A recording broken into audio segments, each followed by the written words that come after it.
वाक़िया update कंदा हलूं। अहम ख़बर है कराची में सिंध रेंजर्स ऐं पुलिस की गॾियल कार्रवाई कई वई है। गुलशन मेमार में अगवा थी वियल सोनारे जो पुट बाज़ियाब थी पियो है। अवांखे आगाही ॾींदा हलूं। अहम ख़बर है कराची में सिंध रेंजर्स ऐं पुलिस की गॾियल कार्रवाई कई वई है। कार्रवाई दौरान गुलशन मेमार में अगवा थी वियल सोनारे जो पुट बाज़ियाब थी वियो है।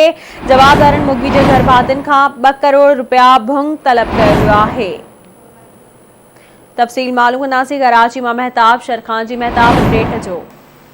जी बिल्कुल संजना के ॿुधाईंदा हलूं त कराची में रेंजर्स ऐं पुलिस पारां गॾियल कॉन्फ्रेंस कई वई आहे जेके विंग कलंदर जे विंग कमांडर में शामिल हो।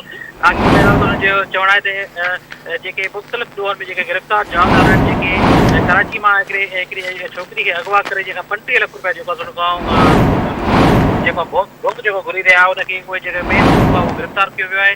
तव्हांखे ॿुधाईंदा हलूं त कराची जे मुख़्तलिफ़ इलाइक़नि में जवाबदार जेके 8 जवाबदारनि खां उनखे गिरफ़्तार कयो वियो आहे जंहिंमां रक़म बि जेके वसूल कई वई आहे। तव्हांखे ॿुधाईंदा हलूं त गिरफ़्तार जवाबदार जे कब्ज़े मां 6 गाॾियूं 2 मोटरसाइकिलियूं हथ कयूं वियूं आहिनि।